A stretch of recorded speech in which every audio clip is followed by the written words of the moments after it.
सफेद हाथी। बहुत साल पहले एक जंगल में हाथियों का एक झुंड रहता था। उसका नेता एक शानदार और दुर्लभ सफेद हाथी था, जो एक अत्यंत दयालु हाथी था। वो अपनी मां से बहुत प्यार करता था, जो नेत्रहीन और कमजोर हो गई थी, खुद का ख्याल नहीं रख सकती थी। हर दिन यह सफेद हाथी भोजन की तलाश में जंगल में जाता था और अपनी मां के लिए भोजन के लिए सबसे अच्छे जंगली फल की तलाश करता था। लेकिन अफसोस, उसकी मां को कोई भी फल नहीं मिल पाता। ऐसा इसलिए था क्योंकि उसके दूत हमेशा उन्हें खुद खा जाते थे। प्रत्येक रात वह घर लौटता था तो यह सुनकर आश्चर्यचकित रह जाता था कि उसकी मां पूरे दिन भूखी रहती थी। उसे अपने झुंड से बिल्कुल घृणा थी। फिर एक दिन उसने उन सभी को पीछे छोड़ने का फैसला किया और रात के बीच में अपनी प्यारी मां के साथ गायब हो गया। वह उसे एक खूबसूरत झील के पास एक गुफा में रहने के लिए एक सुंदर जगह ले गया, जो कि भव्य गुलाबी कमलों द्वारा कवर किया गया था। एक दिन अचानक उसी जगह पर सफेद हाथी को रोने की आवाज सुनाई दी। बनारस के एक वनपाल ने जंगल में अपना रास्ता खो दिया था और बिल्कुल भयभीत था। वो रिश्तेदारों से मिलने के लिए इलाके में आया था और उन्हें अपना रास्ता अब याद नहीं रह रहा था। इस बड़े सफेद हाथी को देखकर और भी ज्यादा घबरा गया और जितनी तेजी से भाग सकता था उतनी तेजी से भागा। हाथी ने उसका पीछा किया और उससे कहा कि वो डरे नहीं, क्योंकि वह उसकी मदद करना चाहता था। उसने वनपाल से पूछा कि वह इतना फूट फूट के क्यों रो रहा है। वनपाल ने जवाब दिया कि वो पिछले 7 दिनों से जंगल में घूम रहा था और उसे अपना रास्ता नहीं मिल रहा था। हाथी ने उसे यह कहकर कि वो चिंता ना करे, क्योंकि वो इस जंगल में हर एक इंच को जानता है और उसे सुरक्षित अपनी जगह पर छोड़ आएगा।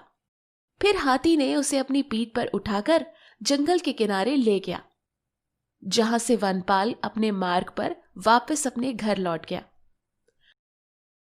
शहर पहुंचने पर उन्होंने सुना कि राजा बहादुर सिंह का अपना हाथी मर चुका था और राजा को एक नए हाथी की तलाश थी। हाथी सबसे अद्भुत और अलग होना चाहिए। कोई भी व्यक्ति अगर ऐसे किसी हाथी को जानता है तो तुरंत आकर सूचना दे। ये खबर सुनकर वनपाल बहुत उत्साहित हो गया और तुरंत राजा के पास गया और उसे सफेद हाथी के बारे में बताया, जिससे वो जंगल में मिला था। राजा हाथी की खूबसूरती के बारे में सुनकर लालची हो गया। उसने तुरंत ही अपने सैनिकों को ये आदेश दिया कि तुरंत से तुरंत वनपाल को साथ लेकर जाएं और हाथी हमारे राज्य में लाएं। कई दिनों तक यात्रा करने के बाद समूह झील तक पहुंचा, जहां वो हाथी निवास करता था। वो धीरे धीरे झील के किनारे पर पहुंच गए और झाड़ियों के पीछे छिप गए। सफेद हाथी अपनी मां के लिए भोजन कमल के अंकुर इकट्ठा कर रहा था और वो मनुष्य की उपस्थिति महसूस कर सकता था। जब उसने ऊपर देखा तो उसने वनपाल को देखा और महसूस किया कि वो ही है जो राजा के लोगों को उसके पास लेकर आया था। वह निष्ठा से बहुत परेशान था, लेकिन उसने फैसला किया कि अगर उसने संघर्ष किया तो बहुत से लोग मारे जाएंगे और वह सिर्फ किसी को चोट नहीं पहुंचाना चाहता था। इसलिए वो चुपचाप राजा के आदमियों के साथ चला गया। उस रात सफेद हाथी घर नहीं लौटा तो उसकी मां बहुत परेशान हुई। उसने बाहर बाकी हाथियों को बात करते हुए सुन लिया था कि शायद राजा के लोग उसके बेटे को उठाकर ले गए हैं। वो डरी हुई थी। राजा युद्ध में उसकी सवारी करेगा और उसका बेटा निश्चित रूप से मारा जाएगा।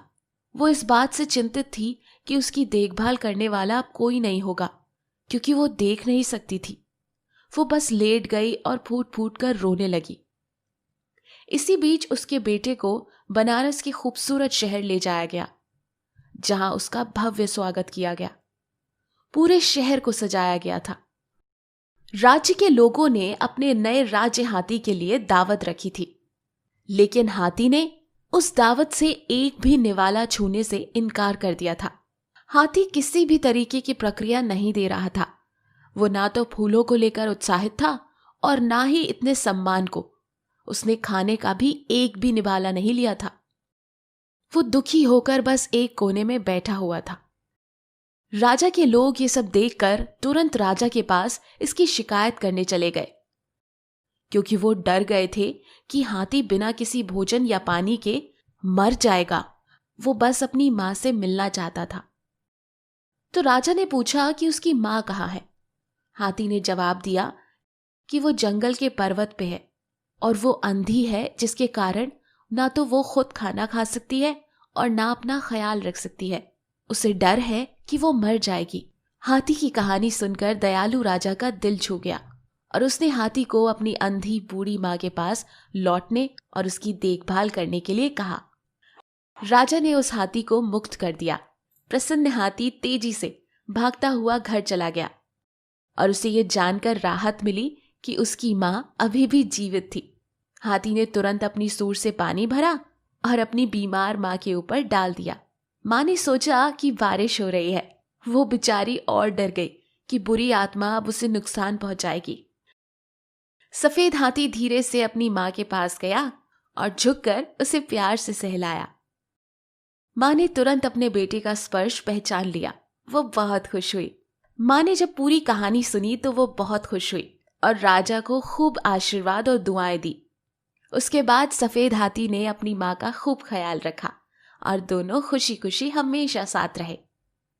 इस कहानी से हमें ये शिक्षा मिलती है, हमेशा अपने माँ बाप से प्रेम करना चाहिए और उनकी देखभाल करनी चाहिए और हमेशा दूसरों की भावनाओं का सम्मान करना चाहिए।